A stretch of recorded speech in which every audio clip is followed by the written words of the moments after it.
नमस्ते बच्चों। आज हम पार्ट 2 फिजिक्स में पार्ट 2 प्रकाशिकी के आगे का कॉन्सेप्ट समझेंगे, जिसमें हमने अपवर्तनांक के बारे में जान लिया था और आपका निरपेक्ष और सापेक्ष अपवर्तनांक के विषय में भी हमने जान लिया था। आज हम समझेंगे वास्तविक और आभासी गहराई के विषय में। तो वास्तविक और आभासी गहराई के माध्यम से हम ये कह सकते हैं कि कोई भी पानी का कुंड जितना गहरा दिखाई देता है, एक्चुअल में वो उतना गहरा नहीं होता। अर्थात क्योंकि जो प्रकाश की किरणें हैं वो समांतर आपतित ना होकर के एक कोण पर आपतित होती हैं, जैसे कि यहाँ पर हम एक वस्तु के द्वारा इस चीज को समझेंगे। तो यहाँ पर हमने एक पात्र लिया है। इस पात्र के अंदर हमने एक लिक्विड यानी एक द्रव को, एक पारदर्शी द्रव को हमने इसमें डाला है। इसके पश्चात हमने कोई O बिंदु वस्तु O को इस द्रवित पात्र के अंदर रखा है। ठीक है, तो हम देखेंगे कि जो जल से लेकर के और इस वस्तु तक की या बिंदु वस्तु तक की जो दूरी है वो हमने H कैपिटल H ऊंचाई की या कैपिटल H गहराई, इवन वस्तु जो है वो क्या है, गहराई है। या हम अगर वस्तु से देखें तो जल जो है वो H ऊंचाई तक है। ठीक है, तो यहाँ पर माना कि हम एज्यूम कर रहे हैं यहाँ पर कि कोई बिंदु वस्तु O किसी पारदर्शी द्रव में कैपिटल H गहराई में रखी है। तो इसका जो प्रतिबिंब बनेगा या जो व्यक्ति इसको वायु में देख रहा होगा, तो वायु के सापेक्ष जो इसका प्रतिबिंब बनेगा वो कहाँ बन जाएगा आपका, यहाँ पर। अर्थात हमारा स्मॉल h गहराई नीचे इसका प्रतिबिंब प्राप्त हो रहा होगा। अर्थात हम कह सकते हैं कि व्यक्ति को या प्रेक्षक को वह वस्तु स्मॉल h गहराई नीचे दिखाई दे रही होगी। ठीक है, क्योंकि वस्तु से हमारी प्रकाश की किरणें इस तरीके से ना निकलकर क्या हो रही है, कोणित रूप से निकल रही है, जिसके कारण प्रकाश जो है वो क्या हो रहा है, द्रव से वायु अर्थात वायु से द्रव। तो इस स्थिति में हमारे पास दो अलग अलग माध्यमों में ट्रेवल कर रहा है, प्रकाश जो है वो चल रहा है। तो यहाँ पर हम इसकी आभासी गहराई भी निकाल सकते हैं, या हम सिंपल कह सकते हैं कि जो वस्तु है या फिर हम कह सकते हैं कि जो वायु के सापेक्ष द्रव का अपवर्तनांक। तो यहाँ पर हम अपवर्तनांक के विषय में सर्वप्रथम जान लेते हैं।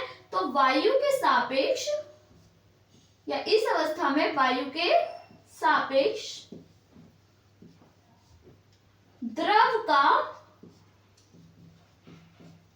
अपवर्तनांक हम जानते हैं कि वायु के सापेक्ष द्रव का अपवर्तनांक लिखने का तरीका अपवर्तनांक को n से प्रदर्शित करते हैं और वायु के सापेक्ष जिसके सापेक्ष होता है उसे आगे लिखते हैं और बेस में लिखते हैं छोटा सा स्मॉल।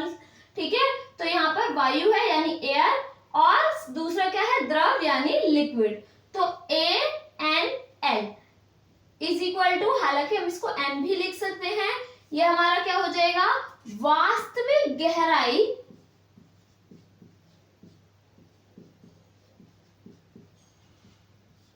बटे आभासी गहराई कह सकते हैं, जो हमें आभास हो रहा है। तो ये कैपिटल स्मॉल h जो है वो आभासी गहराई है। तो इस अवस्था में जो ANL है वो हमारा क्या हो जाएगा, वास्तविक गहराई हमारी कितनी है, कैपिटल H, और आभासी गहराई कितनी है हमारी, स्मॉल h है। ठीक है, तो इस तरीके से हम इस द्रव का यानी जो भी द्रव हमने लिया है, जो भी पारदर्शी द्रव को हमने प्रयोग में लिया है, उसके अपवर्तनांक को भी ज्ञात कर सकते हैं। ठीक है, इसके अलावा अगर हम बात करें यहाँ पर स्मॉल h निकालने की, तो हम स्मॉल h भी निकाल सकते हैं। अर्थात किसी प्रेक्षक को या किसी व्यक्ति को वह वस्तु कितनी गहराई पर दिखाई दे रही है, हमें ये भी पता लग सकता है। अर्थात हम इन तीनों में से किन्हीं भी दो वैल्यूज को पता करके तीसरी को निकाल सकते हैं। ठीक है, इसके अलावा अगर हम इसको जाने तो इसमें जो ये ANL है, हम जानते हैं जो प्रकाश है वो हमारा क्या हो रहा है कि प्रकाश का अपवर्तन आने का कारण ही प्रकाश की चाल का अलग अलग माध्यम में अलग अलग होना। यदि मैं ये कहूं कि पहला माध्यम, ये तो हमने अपना एयर लिया है, वायु लिया है, तथा दूसरा माध्यम हमने द्रव लिया है, बट अगर हम इसको ऐसे लिखें कि 1 and 2, अर्थात पहले माध्यम के सापेक्ष दूसरे माध्यम का अपवर्तनांक, तो हम इसको किस प्रकार से लिख सकते हैं? इसको हम लिख सकते हैं 1 बटे, इसको हम 2 को आगे और 1 को अगर पीछे करेंगे तो ये हमारे व्युत्क्रम हो जाएंगे, ऐसे भी लिखा जा सकता है। या फिर यदि हम अलग अलग अपवर्तनांक देखें, अर्थात दोनों माध्यमों के अपवर्तनांक अगर हमारे पास अलग अलग हो, तो हम इसको लिखेंगे n2 अपॉन में n1, अर्थात हम कह सकते हैं कि पहले माध्यम के सापेक्ष या किसी एक माध्यम के सापेक्ष दूसरे माध्यम का अपवर्तनांक द्वितीय माध्यम तथा प्रथम माध्यम के अपवर्तनांकों के अनुपात के बराबर होता है। इसके बाद हम अपवर्तनांकों के बीच संबंध समझेंगे कि कैसे अपवर्तनांकों के बीच संबंध निकाला जा सकता है। तो सबसे पहले हम यहाँ पर 2 माध्यम लेंगे, ठीक है। इसके बाद हम 3 माध्यम लेकर भी देखेंगे किस तरीके से इनके बीच संबंध स्थापित होते हैं। तो यहाँ पर मैंने माध्यम 1 और माध्यम 2 दो प्रकार के माध्यम लिए हैं, और मैंने क्या किया है कि पहले हमने प्रकाश की एक किरण AO को क्या किया, इस पर आपतित किया, और हमने देखा कि आपतित जब हमने ये AO को आपतित किया है तो उस अवस्था में बनने वाला कोण क्या होगा, आपतन कोण I हो जाएगा। और फिर इसके बाद क्या होगा, ये हमारा अपवर्तित होकर के या अपवर्तन के पश्चात दूसरे माध्यम में जो प्रकाश की किरण है वो क्या होगी, इस तरीके से निकल जाएगी, अर्थात ये हमारा अभिलंब है, ये वाली लाइन। तो अभिलंब और अपवर्तित किरण के मध्य बनने वाला कोण अपवर्तन कोण हो गया R, ठीक है। लेकिन यहाँ पर हम उत्क्रमणीय सिद्धांत भी देखेंगे, यानी प्रकाश का उत्क्रमणीय सिद्धांत या उत्क्रमणीय नियम, उसके आधार पर हम ये कह सकते हैं कि प्रकाश की किरण जिस माध्यम से जाएगी उसी माध्यम में रिवर्स भी लौट सकती है, ठीक है। अर्थात यदि हम उसके विपरीत चलाया जाए प्रकाश की किरण को, तो वो उसी पाथ को, उसी मार्ग को अनुसरण करते हुए लौटती है। तो यहाँ पर हमने एक परावर्तन के लिए क्या रख दिया, दर्पण का प्रयोग किया है। तो प्रकाश की किरण कुछ इस प्रकार से आई, पहले माध्यम से दूसरे माध्यम में, और फिर दूसरे माध्यम से उसी रास्ते पर वापस लौट गई। जब दूसरे माध्यम में ये लौटेगी तो उस स्थिति में आपतन कोण R और अपवर्तन कोण I हो जाएगा, ठीक है। तो सबसे पहले हम यहाँ पर लेंगे जब ये माध्यम 1 से माध्यम 2 की ओर जाएगी, ठीक है। तो जब प्रकाश किरण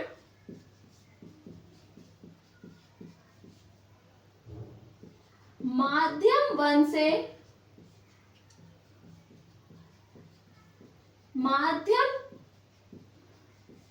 2 यानी माध्यम प्रथम माध्यम से द्वितीय माध्यम में जाती है, तो इस अवस्था में जो हमारे पास अपवर्तनांक होगा तो क्या होगा, पहले माध्यम के सापेक्ष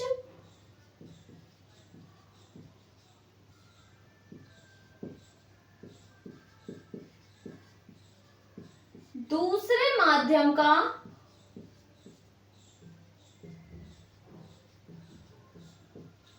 अपवर्तनांक।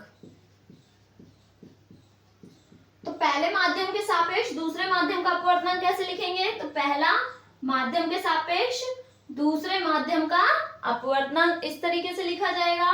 तो क्या हो जाएगा, स्नेल के नियम के आधार पर n बराबर क्या होता है, साइन I अपॉन में साइन R। तो यहाँ पर I क्या है हमारा, आपका आपतित कोण तथा R अपवर्तित कोण होगा।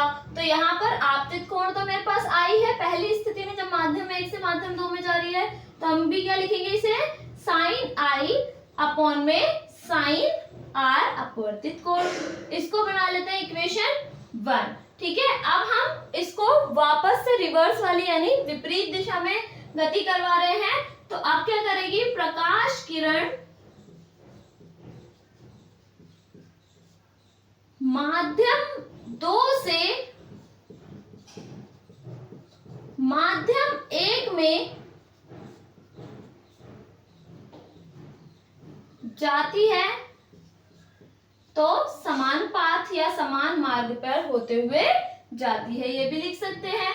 तो अब हमारी स्थिति क्या होगी, अब ये पहले तो आई थी माध्यम 1 से माध्यम 2 की ओर, अब हम इसको वापस से लेके जा रहे हैं, तो हम कहाँ ले जा रहे हैं, माध्यम 2 से माध्यम 1 की ओर, यानी दूसरे माध्यम से पहले माध्यम की ओर। तो हम जो अपवर्तनांक निकालेंगे वो भी क्या निकालेंगे, दूसरे माध्यम के सापेक्ष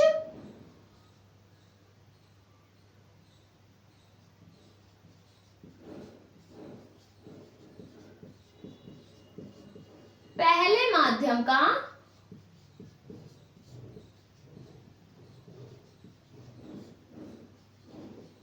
अपवर्तनांक।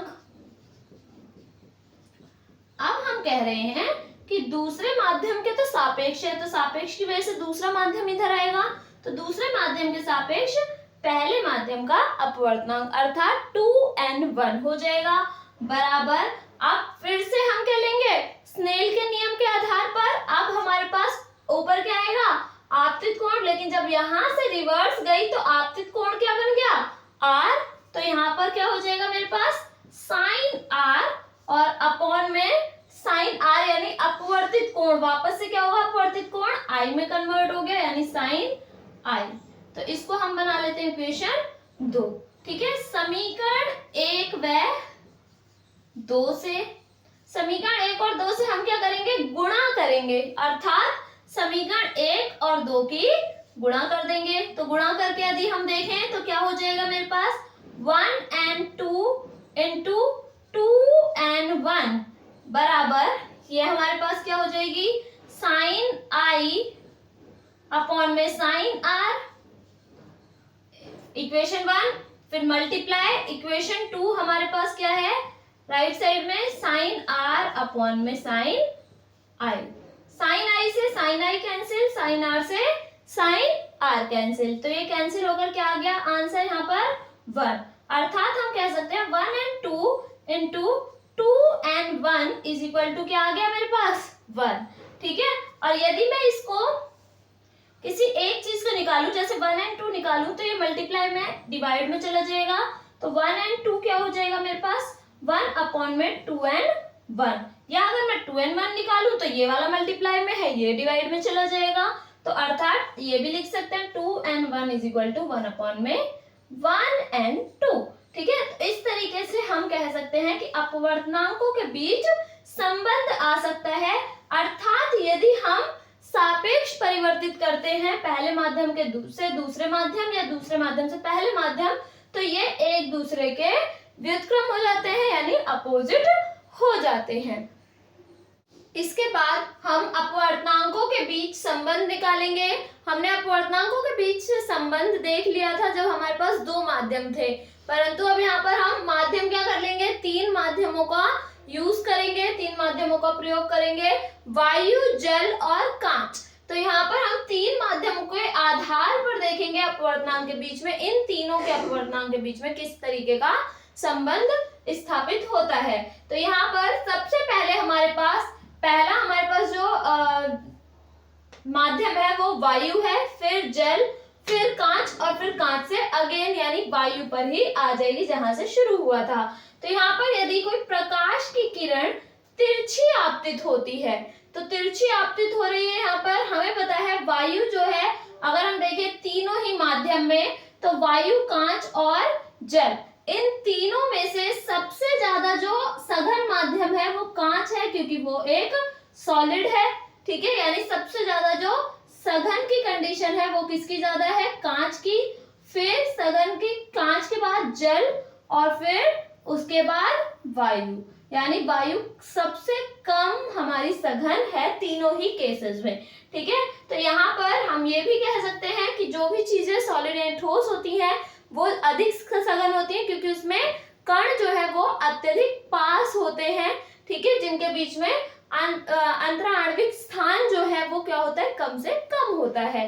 तो यहाँ पर सबसे सघन हमारे पास कांच है। तो यहाँ पर हम वायु से यानी विरल से किस में जा रहे हैं, सघन में, क्योंकि वायु जल के अपेक्षा जल जो है वो वायु की अपेक्षा क्या है, सघन है। तो यहाँ हम कहाँ जा रहे हैं, विरल से सघन में। ठीक है, तो विरल से सघन में गए, फिर हमारे पास जो एंगल है, जो कोण हमारी जो तिरछी आपतित होकर गई है प्रकाश की किरण, वो अभिलंब से, ये वाला हमारे क्या है, जो सीधी लाइन से ये अभिलंब है। तो यहाँ पर जो ये जब ये माध्यम परिवर्तित हुआ तो ये विरल से सघन में जाते समय अभिलंब के साथ जो है वो क्या कर रही है, आई कोण बना रही है, यानी आपतन कोण जो है वो आई बना रही है, तथा अपवर्तन कोण क्या बन जाएगा इस केस में, आर बन जाएगा। फिर यहाँ पर ये जल में जैसे ही आएगी तो जल में फिर से सीधी गति करेगी। ठीक है, फिर यहाँ पर अभिलंब मिलेगा, यहाँ पर जैसे माध्यम परिवर्तित होगा तो कोण, जैसे ये आर था तो अब यहाँ पर जल के केस में जब ये यहाँ पर जल से कांच में आएगी तो यहाँ पर दूसरे केस में यहाँ पर क्या हो जाएगा, आपका आपतन कोण जो है वो आर ही माना जाएगा, क्योंकि जो इसका अपवर्तन होगा वही इसका आपतन कोण हो जाएगा। तो यहाँ पर ये आर हो गया। ठीक है, फिर जैसे ये अपवर्तित हुई तो अपवर्तित होने के पश्चात यानी ये जल से कांच में जब आएगी तो ये अपवर्तित हुई, अर्थात थोड़ी झुक गई अभिलंब की ओर, तो ये हमारी क्या हो जाएगी, आर डैश कोण बनाते हुए एंटर करेगी। अर्थात यहाँ पर आपतन कोण क्या हो गया, आर, और अपवर्तन कोण क्या हो गया, आर डैश। फिर जैसे ये कांच में फिर से सीधी रेखा में गमन करने लगेगा प्रकाश, क्योंकि माध्यम समान है। फिर माध्यम परिवर्तित करेंगे तो फिर से एंगल जो है, अब कहाँ जा रहे हैं हम, सघन से विरल में, तो ये क्या होगी, अभिलंब से दूर हट जाएगी, और कोण जो है, जो हमारा आर डैश ऊपर वाली कंडीशन के लिए क्या था, अपवर्तन कोण था, तो यहाँ पर वो आपतन कोण बन जाएगा आर डैश, और आई यानी जो हमारा वायु में कोण था आपतन कोण, वही यहाँ पर इस समय में अपवर्तन कोण हो जाएगा वायु की ओर निकलते समय। तो इस तरीके से हमने इसको स्टेप बाय स्टेप किया हुआ है। ठीक है, यानी इस तरीके से प्रकाश की किरण जो है वो स्टेप बाय स्टेप इसी आधार पर चलती है। अब हम यहाँ पर इनके बीच संबंध अपवर्तनांकों के बीच देख रहे थे, तो सबसे पहले मैं वायु से जल के बीच देख लेती हूँ। तो यहाँ पर लिखेंगे हम वायु के सापेक्ष जल का अपवर्तनांक, अपवर्तनांक को हम n से प्रदर्शित करते हैं, और मैं कह रही हूं यहाँ पर वायु के सापेक्ष। तो वायु जिसके भी सापेक्ष लेंगे उसको हम आगे यानी n के आगे लिखेंगे और बेस में लिखेंगे, यानी छोटा सा लिखेंगे नीचे की ओर। ठीक है, तो यहाँ पर वायु के सापेक्ष जल का, तो जल यानी वाटर। ठीक है, तो क्योंकि हम वायु से जल में गए तो वायु के सापेक्ष जल का अपवर्तनांक, इसको हम लिखेंगे किसके आधार पर, हमारे स्नेल के नियम के आधार पर। स्नेल के नियम के आधार पर आपतन कोण और हमारा अपवर्तन कोण की जो अनुपात है वो एक नियतांक होता है, अर्थात अपवर्तनांक होता है। तो यहाँ पर आपतन कोण की जया, आपतन कोण की जया, तो आपतन कोण क्या है, आई, इसकी जया क्या हो जाएगी, साइन आई, और अपवर्तन कोण, पहले केस में अपवर्तन कोण क्या है, आर, तो इसकी जया क्या हो जाएगी, आर, साइन आर। तो यहाँ पर साइन आई और साइन आर अर्थात आपतन कोण की जया तथा अपवर्तन कोण की जया का जो अनुपात है वो अपवर्तनांक होता है। ठीक है, तो यहाँ पर हमने इस तरीके से इसको लिख लिया। इसको इक्वेशन बना लेंगे 1। इसी प्रकार प्रकाश की किरण आगे गई है। ठीक है, इसी प्रकार प्रकाश की किरण अब कहां से गई है, जल से कांच की ओर, तो अर्थात हम लिख देंगे यहाँ पर जल के सापेक्ष कांच का अपवर्तनांक।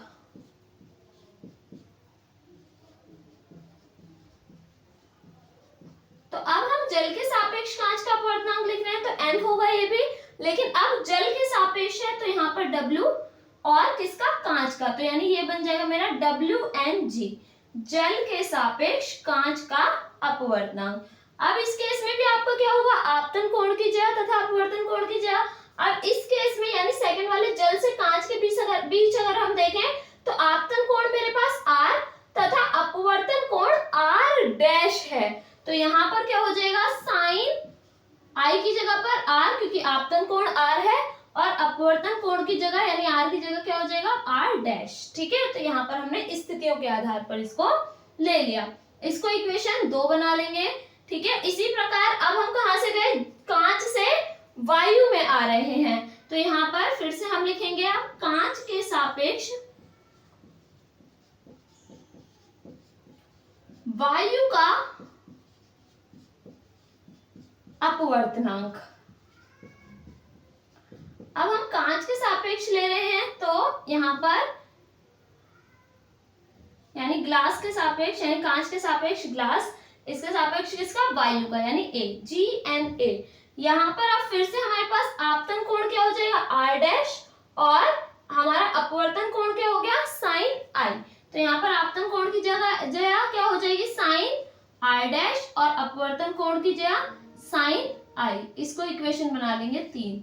अब हमारे पास तीनों समीकरण आ गए। अब हम क्या करेंगे, तीनों समीकरणों को गुणनफल कर लेंगे। तो समीकरण 1, 2 व 3 को गुणा करने पर,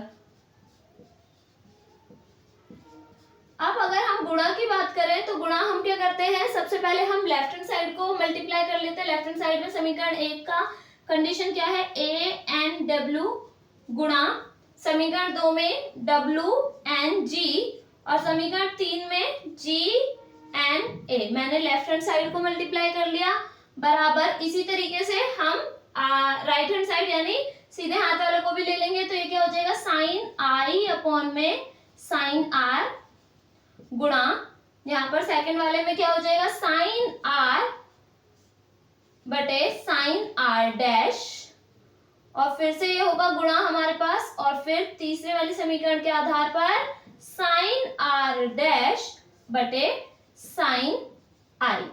तो इस तरीके से हमारे पास हो गई कंडीशन। अब गुणा में अगर हम देखें तो साइन I से साइन I कैंसिल हो जाएगा, साइन R से साइन R, और साइन R डैश से साइन R डैश, अर्थात हमारी सारी कंडीशन कैंसिल हो गई, कट गई। तो ये आ जाएगा हमारे पास ANW गुणा WNG गुणा GNA बराबर, यहाँ कुछ भी नहीं बचा अर्थात 1। गुणा में अगर कुछ नहीं बचता तो हम 1 ले लेते हैं। ठीक है, अब यहाँ पे आपके पास 3 क्वांटिटी है, 3 चीजें हैं। आप किसी एक के हिसाब से आप किसी एक की वैल्यू को निकाल सकते हो। किस प्रकार से, जैसे मैं ANW अगर निकालना चाहूं इसके आधार पर, तो कैसे निकलेगा हमारे पास, ANW बराबर, तो मेरे को केवल यही वाली टर्म निकालनी है, तो इन दोनों को, ये दोनों मल्टीप्लाई में है, इक्वल के इधर आएंगी तो डिवाइड में आ जाएंगी, अर्थात क्या हो जाएगा, 1 बटे WNG गुणा GNA। ठीक है, इस तरीके से हमारे पास आ जाएगा।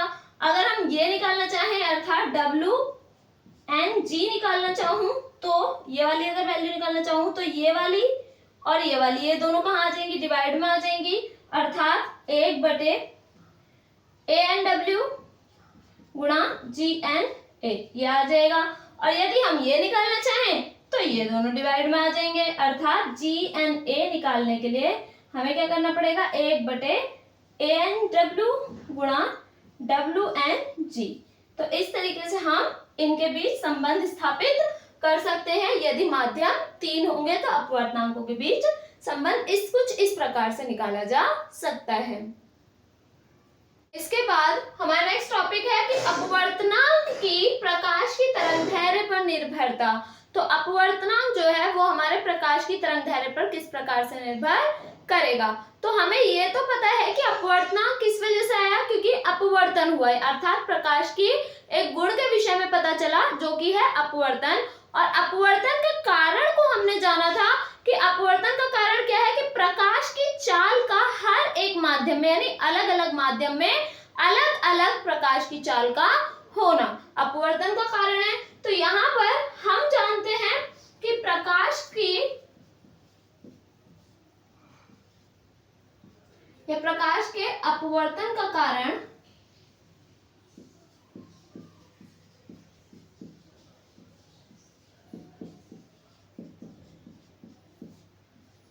प्रकाश की चाल का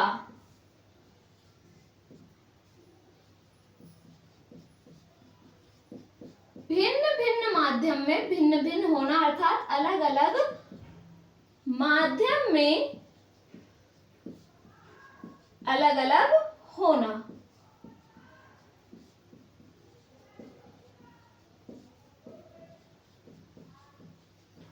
ठीक, तो हमें ये तो पता चल गया। और हमने ये भी पढ़ा था कि अपवर्तन का जो चाल में जो हमारा अलग अलग माध्यम में जो उसकी चाल बदल रही थी उसके आधार पर ही अपवर्तनांक आया था।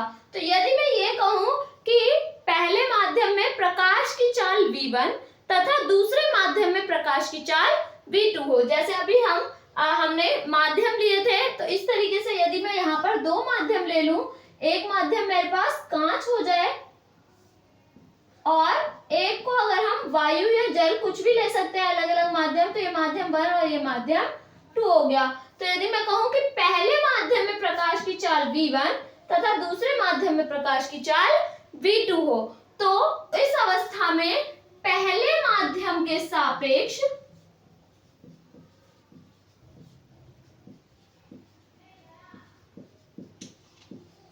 दूसरे माध्यम का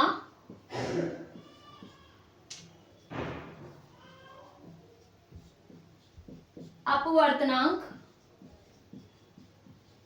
ये लिख सकते हैं, या अगर हमने माध्यम मान रखे हैं तो हम ऐसे भी लिख सकते हैं कांच के सापेक्ष वायु का अपवर्तनांक, तो वो हमारा डिपेंड करता है। लेकिन यहाँ पर मैं नॉर्मल कंडीशन लेकर चल रही हूँ, अर्थात यहाँ पर हम ये नहीं दिखाएंगे कि माध्यम हम कौन सा ले रहे हैं। तो यहाँ पर पहले माध्यम के सापेक्ष अर्थात 1 and 2, तो पहले माध्यम के सापेक्ष दूसरे माध्यम का अपवर्तनांक, तो 1 and 2 इज इक्वल टू ये क्या हो जाएगा, जैसा कि मैंने कहा था कि पहले माध्यम में प्रकाश की चाल और दूसरे माध्यम में प्रकाश की चाल, तो अर्थात v1 अपॉन में v2 होगा।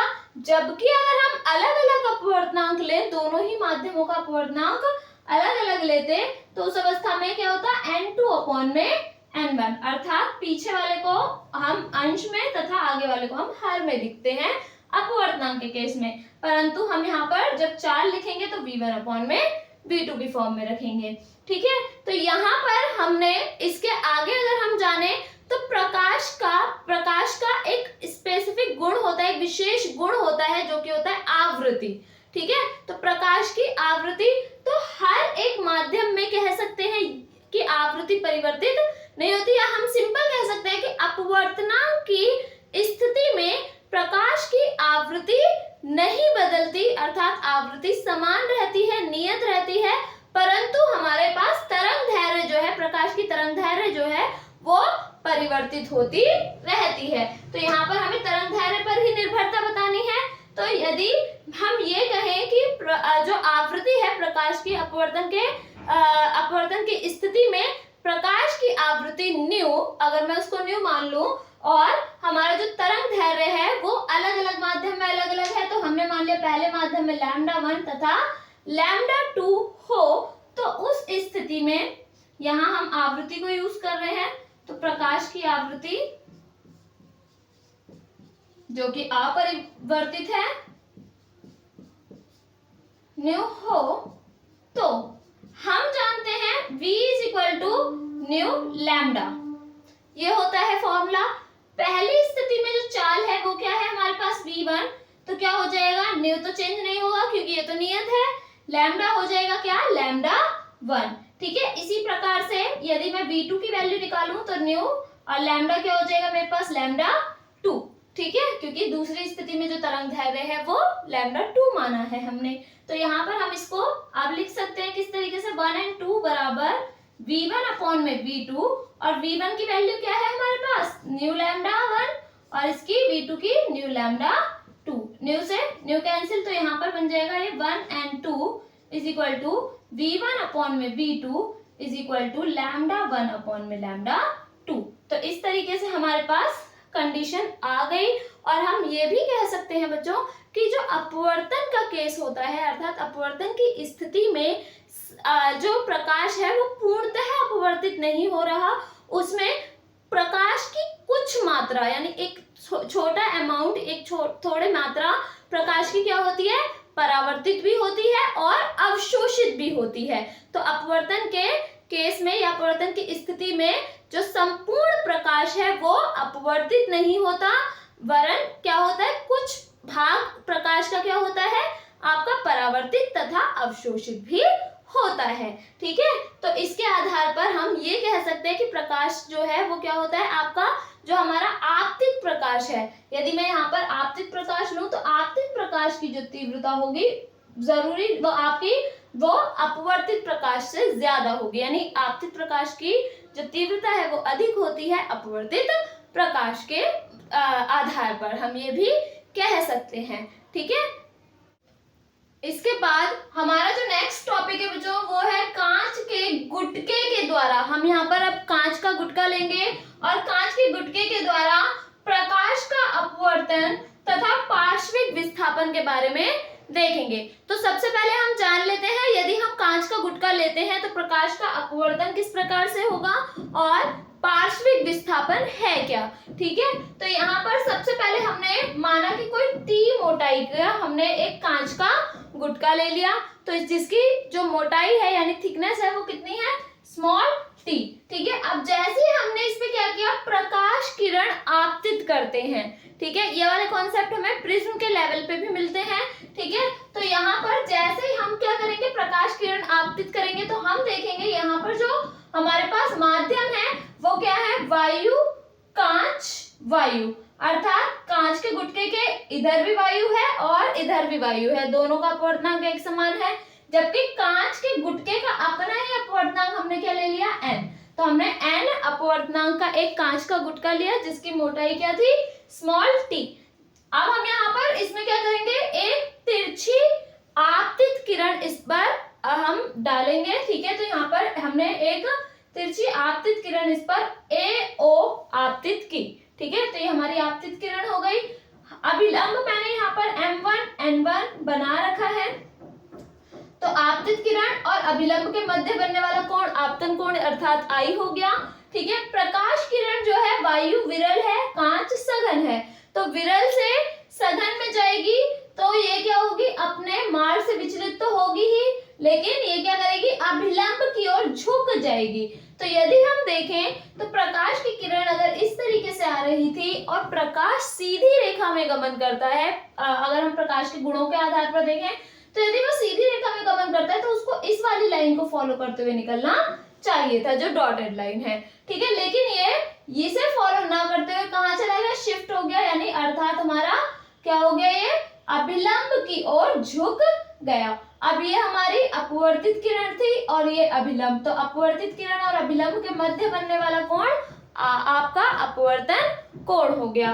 ठीक है, अब प्रकाश की किरण जैसी कांच में रहेगी, कांच में तो ये सीधी गति करेगी, ठीक है, सीधी चलती जाएगी, और जैसे ही ये यहाँ पर आया यानी पॉइंट बी पर आती है, इसके बाद ये क्या होगी, वापस से हमारा फिर आपके क्या हो रहा है, सघन से विरल में आ रही है, अब ये अभिलंब से दूर हट जाएगी, अर्थात अब ये आपकी थोड़ी शिफ्ट होकर, यानी ये अभिलंब है इसका M2 N2, इससे क्या होगी, थोड़ी सी शिफ्ट होकर यानी थोड़ा इससे दूर होते हुए किस फॉर्म में निकलेगी, BC के रूप में निकल जाती है। और इस स्थिति में जो बनने वाला निर्गत कोण है वो क्या है हमारे पास, E। ठीक है, तो यहाँ पर अगर हम बात करें तो कंडीशन हमारी सारी इसी भी हाफ पे, क्योंकि ये हमारा R1 है, तो यहाँ पर भी ये क्या होगी आपकी, जैसे ही यहाँ B पॉइंट पर आएगी, यहाँ से हमारा जो आपतन कोण है वो R1 में कन्वर्ट हो जाएगा। ठीक है, यदि हम इसमें B से एक लंब डालें, BL एक लंब डाल दिया, हमने 90 डिग्री का साइन बना दिया है, तो BL हमने लंब डाल दिया। अब इस स्थिति में हमने इस प्रकाश का अपवर्तन तो देख लिया, अगर हम कांच की अगर कोई गुटका लेते हैं तो प्रकाश का अपवर्तन किस प्रकार से हो रहा है, किन किन स्टेप्स में, किन किन चरणों में ये संपूर्ण हो रहा है। अब हम जानेंगे कि जो पार्श्विक विस्थापन है, पार्श्विक विस्थापन हमारा होता है बच्चों कि जो भी प्रकाश की किरण हमारे पास आई वो सीधी जिस रेखा में गमन करेगी, और जो निर्गत प्रकाश की किरण है वो एट लास्ट में जाकर क्या हो जाती है, समांतर हो जाती है, और एक दूसरे के समांतर तो है लेकिन ये गैप आएगा इसमें। ठीक है, समांतर के पश्चात भी ये जितनी दूरी पर होते हैं उसको हम पार्श्विक विस्थापन कहते हैं। जैसे यहाँ पर मैंने स्मॉल d ले रखा है, तो स्मॉल d यहाँ पर क्या है, पार्श्विक विस्थापन है। ठीक, अब हम यहाँ पर इस डेरिवेशन को स्टार्ट कर लेते हैं। तो इसको स्टार्ट करने के लिए सबसे पहले हम इसमें ट्राइंगल मानेंगे, ठीक है, कोण मान लो, आपका त्रिभुज मान लेंगे, कौन सा, ON1B।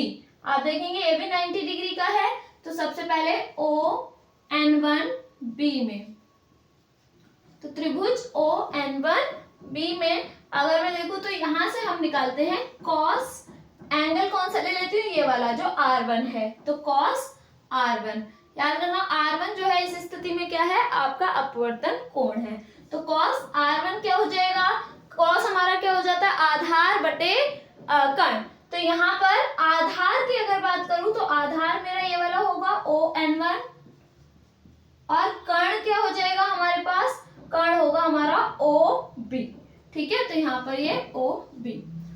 अब यहां से अगर हम कहें ON की वैल्यू, ON1 क्या है हमारे पास, T के बराबर है, क्योंकि ON ये वाली डिस्टेंस है, ये किसके इक्वल आ गई, T के बराबर। तो मैं इसको लिख सकती हूँ T अपॉन में OB, ठीक है। तो cos R1 क्या हो गया, स्मॉल t अपॉन में OB। यहाँ से OB निकाल लो, OB इधर आ जाएगा, तो क्या हो जाएगा, T अपॉन में डिवाइड में चला जाएगा क्या, cos R1।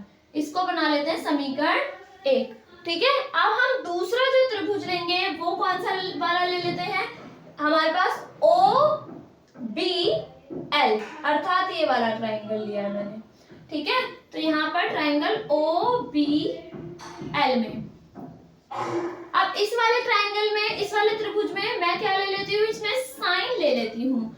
तो साइन, अब एंगल क्या है, क्योंकि जैसा कि हमारे पास ये आई एंगल था, ठीक है, आपका थोड़ा सा भी लंब की ओर झुक गया तो ये R1 बन गया, और ये सीधी अगर जाती तो ये वाली एंगल जो है ये टोटल तो क्या बनता हमारे पास, I तो बनता, ठीक है, I बनता। लेकिन यहाँ पर हमने इतना पार्ट निकाल दिया, अर्थात R1 निकाल दिया, तो ये रिमेनिंग कितना बचा, यानी बचा हुआ कितना बचा, I माइनस R1। तो यहाँ पर जो कोण भी लेंगे हम इस वाले ट्राइंगल का, वो क्या लेंगे हमारे पास, साइन I माइनस R1।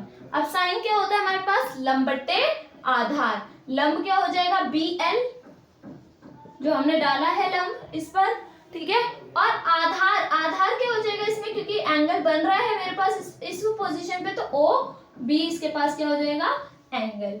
अगर हम BL की वैल्यू देखें तो BL भी हमारे पास कितना दे रखा है, स्मॉल d, ठीक है, d जो है आपका BL के बराबर है, तो यहाँ BL की जगह पर स्मॉल d अपॉन में OB लिख सकते हैं, ठीक है। यहाँ से भी आप OB ही निकाल लीजिए, तो OB को इधर लेकर आएंगे तो साइन I माइनस R1 कहाँ आ जाएगा, डिवाइड में, तो D बटे साइन I माइनस R1 ये आ जाएगा मेरे पास। अब इसे इक्वेशन यानी समीकरण 2 मान लेते हैं। समीकरण 1 में भी हमने OB निकाला है और समीकरण 2 में भी हमने OB ही निकाला है, तो दोनों के लेफ्ट हैंड साइड बराबर है तो राइट हैंड साइड भी बराबर होंगे। तो लिख लेते हैं हम यहाँ पर समीकरण 1 व 2 से। तो समीकरण 1 और 2 से हम इसके राइट हैंड साइड्स को इक्वल कर लेते हैं, तो T बटे cos R1 बराबर D बटे साइन I माइनस R1, ये हो जाएगा हमारा, इसको बना लीजिएगा समीकरण 3, ठीक है। अब यहाँ से अगर हम बात करें तो हम क्रॉस मल्टीप्लाई कर सकते हैं। क्रॉस मल्टीप्लाई में हमें बेसिकली क्या निकालना है, पार्श्विक विस्थापन निकालना है। अब पार्श्विक विस्थापन क्या है, D, तो मैं D निकालना चाहूंगी यहाँ से, तो मैं साइन I माइनस R1 को कहाँ ले जाऊं, T के पास, तो क्या हो जाएगा ये T ब्रैकेट में, इवन साइन तो ऐसे आएगा, T sign I minus R1 बराबर cos R1, यहीं पे ही रख लेते हैं, cos R1 बराबर क्या हो जाएगा ये D, अर्थात हमारी D की वैल्यू ये आ गई, ठीक है। यदि मैं ये कह रही हूं कि आपतन कोण अत्यंत सूक्ष्म हो, तो यदि आपतन कोण अत्यंत सूक्ष्म हो, अगर आपतन कोण अत्यंत सूक्ष्म है तो उस कंडीशन में क्या होगा, देखो बच्चों, आपतन कोण तो अभिलंब और इसके मध्य बनने वाला कोण है। मैं इसका I की वैल्यू को अगर कम करना चाहती हूँ तो मैं कुछ इस तरीके से वैल्यू लेना शुरू कर दूंगी, और जब ये हमारे पास 90 डिग्री पे आ जाता है, यानी अभिलंब की फॉर्म में आ जाता है आपतन कोण, तो उस स्थिति में जो हमारा अपवर्तन कोण है वो शून्य हो जाता है, ठीक। तो यहाँ पर हम आर कॉस R1 को क्या कर देंगे, इस स्थिति में छोड़ देंगे कॉस R1 को, और साइन मेरे पास क्या हो जाएगा, साइन को हम आपका हटा देंगे, यानी साइन जो I माइनस R1 है वो केवल I माइनस R1 के बराबर हो जाएगा। तो यहाँ पर हम क्या लिख लेंगे, टी साइन, साइन की जगह हटा देंगे साइन को, ठीक है, क्योंकि जब आपतन कोण छोटा होता है तो हम एंगल्स को साइन, एंगल्स में साइन कॉस टेन ये हटा देते हैं, ठीक है। तो यहाँ पर I माइनस R1 और ब्रैकेट और आपका ये कॉस R1 तो हमने नगण्य ही एज्यूम कर लिया, बराबर में D। तो ये हमारे पास इस तरीके से आ गया। अब यदि मैं इसमें क्या करूं, कॉमन निकालना चाहूं, ठीक है, तो अब हमारे पास ये समीकरण आ गई, तो अर्थात D बराबर क्या आ गया, टी I माइनस R1। मैं इसमें से I कॉमन ले लेती हूँ, ठीक है, तो यहाँ पर I कॉमन ले सकते हैं, या फिर हम क्या कर सकते हैं, सिंपली इसमें डिवाइड भी कर सकते हैं I को, ठीक है। तो समीकरण के लेफ्ट हैंड साइड में हम ऐसे भी कर सकते हैं कि समीकरण 4 है ये, समीकरण 4 के राइट हैंड साइड में यानी दाएं हाथ की ओर हम क्या करें, I से गुणा व भाग करने पर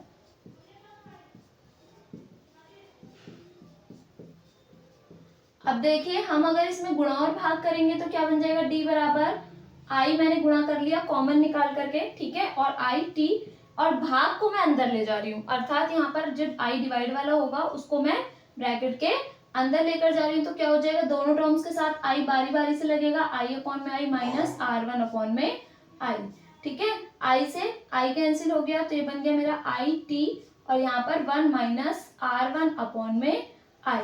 अगर मैं इस स्थिति में यहाँ पर अपवर्तनांक देखूं, कांच का अपवर्तनांक देखूं वायु के सापेक्ष, तो हम जानते हैं यहाँ पर जो अपवर्तनांक है हमारे पास n होता है, n बराबर क्या होता है, साइन I बटे साइन R, ठीक है, ये होता है हमारे पास बेसिकली, अर्थात हमारा आपतन कोण तथा अपवर्तन कोण की ज्या का अनुपात होता है। अब यहाँ पर यदि आपतन कोण छोटा है, जो कि हम पहले भी स्टेटमेंट दे चुके हैं, ठीक है, अगर आपतन कोण छोटा है तो उस स्थिति में साइन I किसके बराबर हो जाएगा, अप्रोक्सीमेट I के बराबर, और इसी तरीके से साइन R भी अप्रोक्सीमेट R के बराबर हो जाएगा। तो n क्या बन जाएगा मेरे पास, साइन I की जगह पर I और साइन R की जगह पर R, तो I बटे R। लेकिन अगर मैं इस स्थिति के आधार पर देखूं तो साइन I तो I है, आपतन कोण तो I है, परंतु अपवर्तन कोण जो है वो R1 है, तो यहाँ पर मैं क्या लिख लूंगी, I बटे R1 लिख लेंगे, ठीक है। यहाँ पर अगर आप देखेंगे इस वाले पार्ट को, तो ये क्या है, R1 अपॉन में I, अर्थात यहाँ पर हम इसको उल्टा करना चाहते हैं, तो ये क्या हो जाएगा, अगर मैं इसमें R1 अपॉन में I निकालना भी चाहूँ तो ये आ जाएगा 1 अपॉन में n, यही वैल्यू हम पुट कर देंगे यहाँ पर समीकरण 5 में, तो समीकरण 5 से हम ले सकते हैं, तो D बराबर क्या हो जाएगा, I T ब्रैकेट में 1 माइनस, और ये वाली टर्म क्या हो जाएगी, 1 अपॉन में n लिख सकते हैं इसको हम, ठीक है, और n को अगर हम मल्टीप्लाई करना चाहें तो भी आ सकता है, I T n minus 1 upon में n, ठीक है। तो इस तरीके से हम इसका पार्श्विक विस्थापन निकाल सकते हैं यदि कांच का गुटका हम लेंगे, और कांच के गुटके के आधार पर अगर हम अपवर्तन के नियम को समझेंगे और पार्श्विक विस्थापन अर्थात कितना हमारी जो प्रकाश की किरण है वो विस्थापित होकर निकली है, तो उसको भी हम इस तरीके से निकाल सकते हैं, जिसमें हमारा जो कि आपका निर्भर करती है किस पर, आपतन कोण पर, ठीक है, आपका थिकनेस यानी कांच की जो मोटाई है वो कितनी है, और आपका कांच का अपवर्तनांक कितना है, इस पर भी निर्भर करती है पार्श्विक विस्थापन।